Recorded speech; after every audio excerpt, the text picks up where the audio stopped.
Bonjour et bienvenue pour cette 7e édition du Salon du Littoral et des enjeux méditerranéens, ici au Palais des Congrès de la Grande Motte. Bonjour, nous recevons Claudie Vassas-Mejri. Bonjour. Bonjour. Vous êtes la première vice-présidente au Conseil départemental de l'Hérault, chargée des solidarités territoriales. Et nous allons pouvoir évoquer ces sujets de qu'est-ce que le département peut faire. Et notamment, vous allez nous parler d'une étude menée en partenariat avec l'université Paul Valéry de Lettres à Montpellier.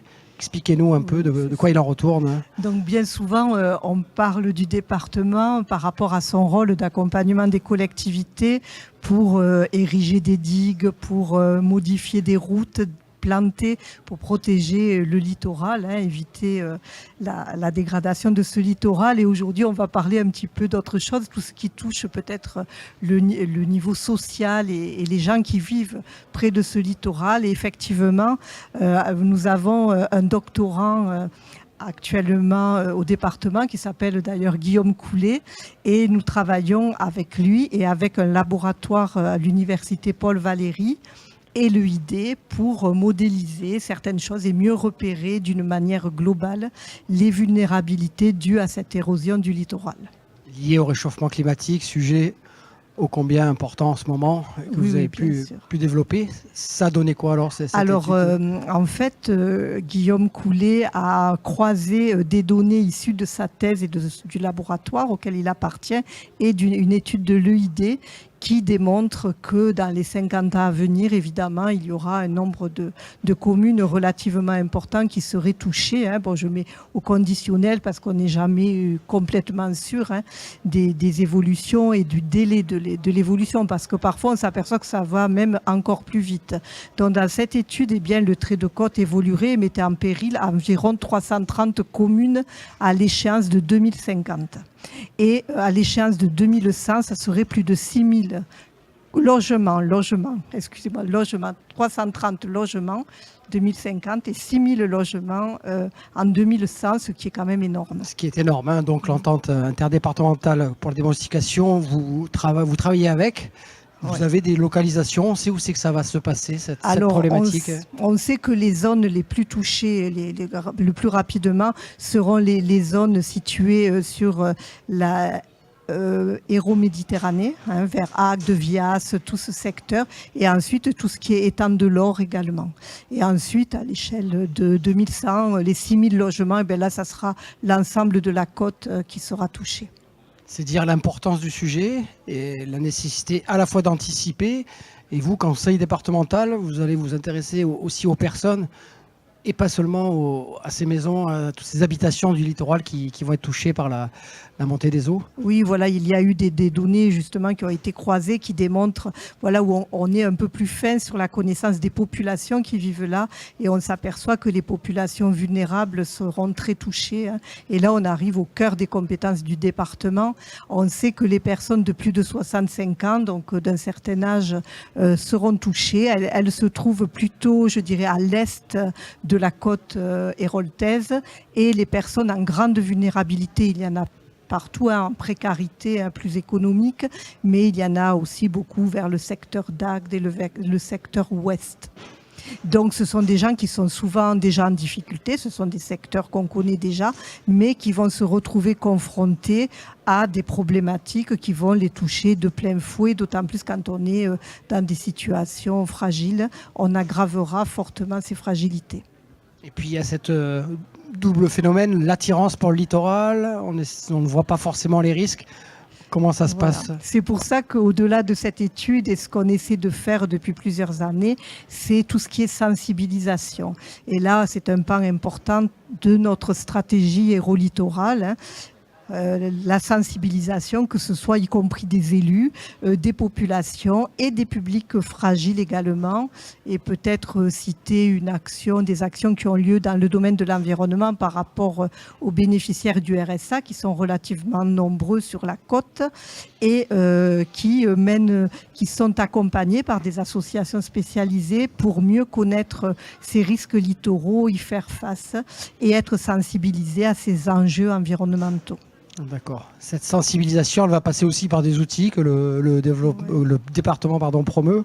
Je pense à la Maison du Littoral, Expliquez-nous Alors là, où oui, elle se trouve et qu'est-ce que ça la signifie. maison du littoral, le projet de maison du littoral se trouve sur la commune de Vic-la-Gardiole, au bord de l'étang, hein, et avant Sète.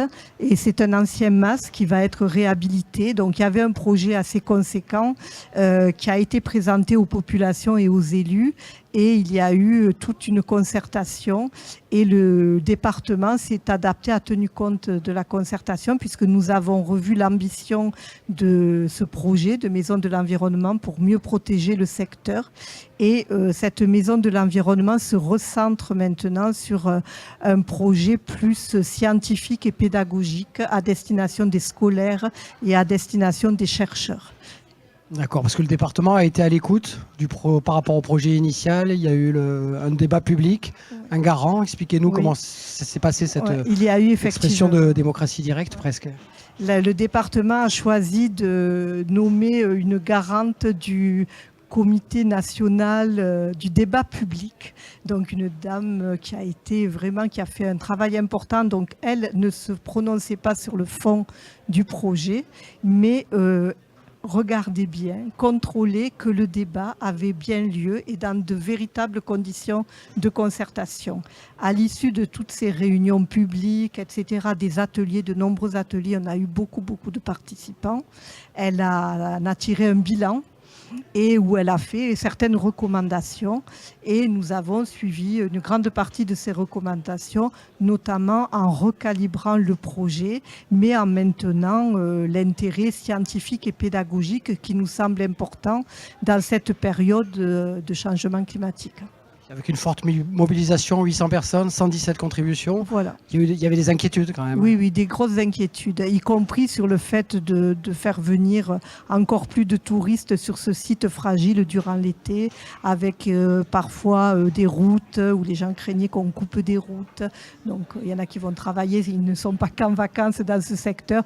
Donc il fallait préserver aussi la vie quotidienne des habitants, mais ouvrir à l'extérieur. Et on a choisi cette étape intermédiaire qui permet d'ouvrir les enfants, les jeunes à cette dimension environnementale tout en préservant le site et en mettant à la disposition de scientifiques et de chercheurs un site où ils pourront observer peut-être et suivre des modifications directement sur le terrain.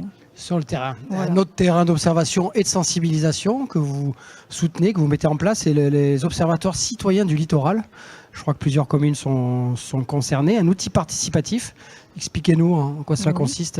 Alors, on va placer pour le moment 3 bornes où les gens pourront prendre des photos interactives au Petit Travers, à Frontignan et à Agde. Il y en aura. Peut-être que dans l'avenir, on en ajoutera d'autres si ça fonctionne bien.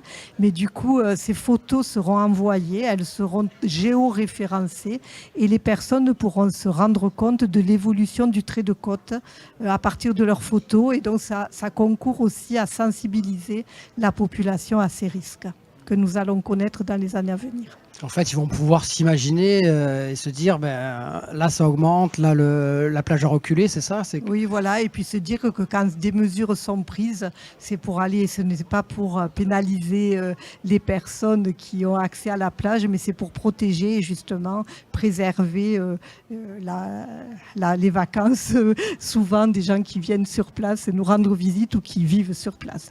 Quand on a reculé la route, c'est vrai qu'au début, tout le monde n'était pas d'accord, mais on voit.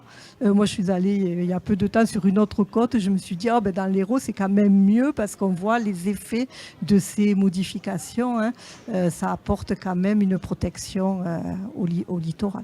Donc cet observatoire, ça sera du moyen terme, sinon du long terme? Alors, rapidement, l'observatoire, on attend que les panneaux, des panneaux explicatifs, etc., soient fabriqués. Dans les semaines à venir, ils seront installés. Ça sera le constat sur les ravages du réchauffement climatique, de la montée des eaux, de l'érosion du trait de côte. Le salon, c'est justement la question des solutions. Et vous avez lancé avec le département et l'école d'architecture le concours « Habiter le littoral de demain ». Racontez-nous un peu en quoi ça consistait et puis les résultats. Oui, alors il y a eu un concours qui a été lancé, je crois, il y a 2 ans déjà, 2 ans, avec le département, le CAUE et l'École nationale d'architecture de Montpellier.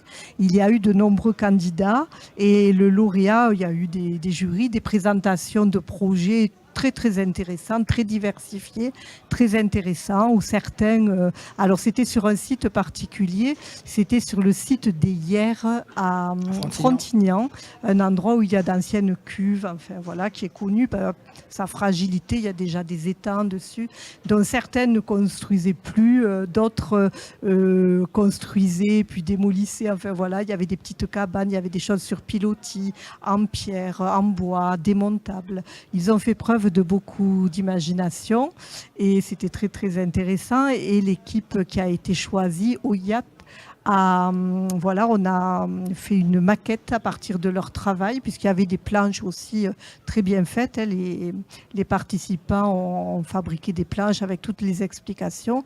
Mais là, il y a une maquette qui vient encore au mieux illustrer tout ce qui va se passer sur le littoral.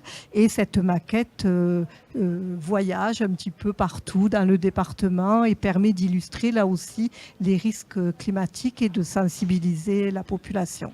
Et en quelques mots, il ressemblerait à quoi cet habitat de demain Alors, évolutif, je dirais, léger, écologique et évolutif.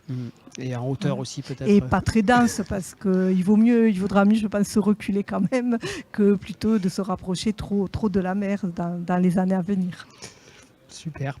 Claudie Vassas-Pégery, merci beaucoup. Merci à vous. Merci. Et bon salon. Merci. Au revoir.